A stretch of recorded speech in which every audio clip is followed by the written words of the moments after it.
Well, I finally finished the landing zones. Those were very cluttered, very busy areas of my house. It took me a little longer than I was anticipating, but as you've heard in my other videos, life has been not very normal for the last 3 weeks. So here I am, landing zones done. Hi, I'm Megan, and welcome back to Organizing What Matters.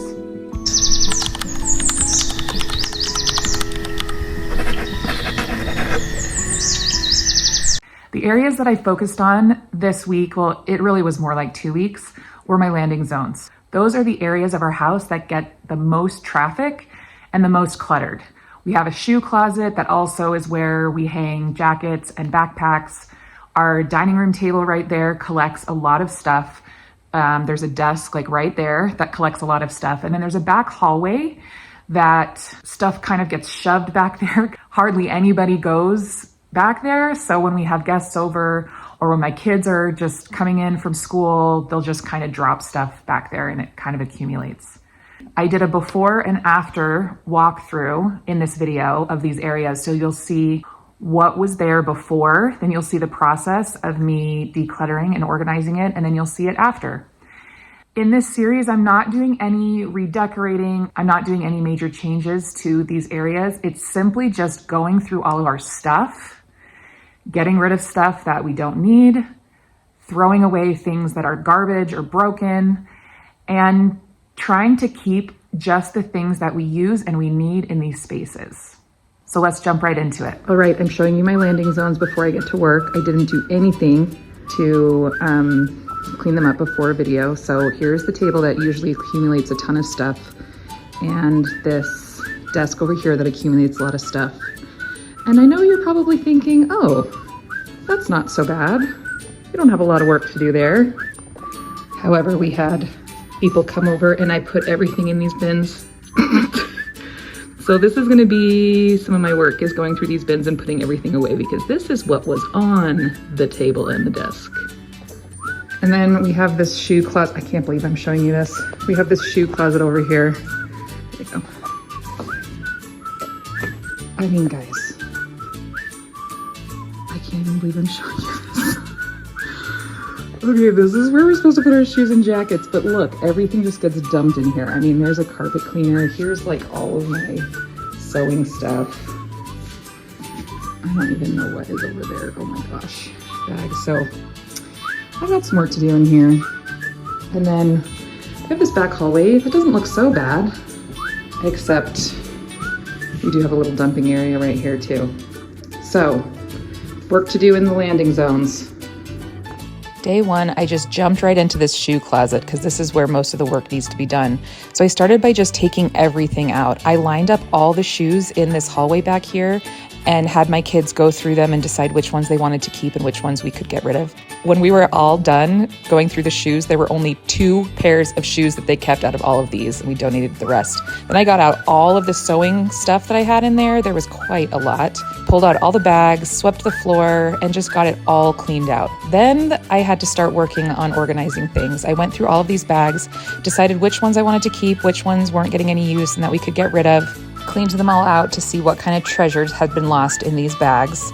It really is amazing how things just get shoved in closets like this and forgotten about. There were things in some of these bags that had been put in there like 3 years ago that I was pulling out for the first time. Day 2, after I had sorted through all of the bags, I put the ones that we were going to keep back in the closet. I wiped the shelves off in there. I hung up some of the jackets that were stored in there. I put them back in our coat closet because they're winter coats, so they don't really need to be out right now. And then I just started putting stuff away off of this counter. I found these boxes in the shoe closet and I couldn't remember what was in them, but it turned out they were some propagating vases, and so I went and put those away too. But I wiped all the counter off and got it all clean and nice. Then I put all of these shoes that we were getting rid of in bags to be ready to be donated. There were so many shoes. And then I went through this laundry basket that's full of gloves and scarves and hats to see which ones we wanted to keep and which ones we could get rid of. Out of all the things I took out of that closet, very few things went back in. Day 3, it was time to put away all of the sewing stuff that I had shoved in the shoe closet. Look at all of this stuff. So I put all this stuff down in the basement. I put it on a table down there. I know that I don't want to keep it on that table. I'm going to put it in a closet, but there's some work that I need to do down there organizing all of the sewing stuff and craft stuff. So I just put it on the table and left it for when I move down to the closets and storage area and organize down there. Then I just finished up odds and ends. There was a bunch of tote bags and backpacks and cooler bags that I needed to go through and see what I was going to keep. And then I put it down in the storage room with our luggage. And that was it for day 3. The last thing I needed to do to finish organizing and decluttering my landing zones was to get rid of all of the things in these 2 bins. Remember, I had put them in bins one day when we were having guests over and put them up in the hallway upstairs, and now it's time to go through it and put everything away. When I organize big piles like this, I just lay it all out and put it in piles based on what room they need to be put in. And I have a garbage can right by me to get rid of the trash, and just like that, everything's put away. All right, here we are, all finished. The table is clear. The desk is clear. I just have a couple items that need to be mailed to my sister. Camera that needs to be developed. Those belong to my daughter and my granddaughter. See, this is why this kind of gets full of stuff, because it's kind of my outgoing spot. But I have committed to get those taken care of soon. Here is the closet, if you remember how terrible it was. Of course you remember, it was just like a few minutes ago in this video. But look at how nice it is. Empty. The kids are at school, so their backpacks aren't in there. And then over here, it's all cleared away. We've moved the Roomba over here. It's over vacuuming the living room. And then the bins upstairs are all cleaned out. So it's coming along very nicely. Okay, well, there it is. I have to admit, there were a few times during this week that I didn't want to go through the stuff. It just felt like so much stuff, and it was annoying things like piles of junk mail and lots of shoes, and actually socks. My kids like to throw their socks in there with their shoes in the shoe closet, which is gross, but they do it. And they run out of socks. I wonder why. So it was good to clean all of that stuff out and just get rid of stuff.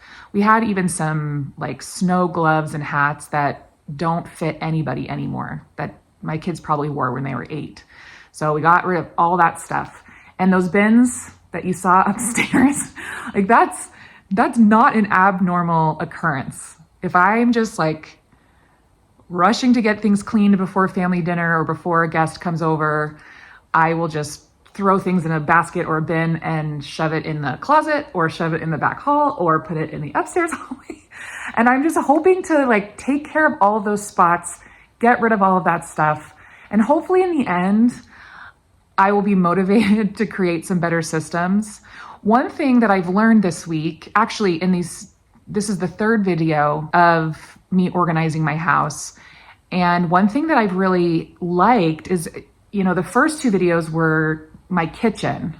And I got in the habit of every morning when I would start my project, I would clean the kitchen. I'd do the dishes, clean out the sink, clean off the counters, and just do a quick clean up and wipe down of the kitchen. And I've actually continued that, even though I'm working in different areas. I've been holding myself to that, let's just get the kitchen done.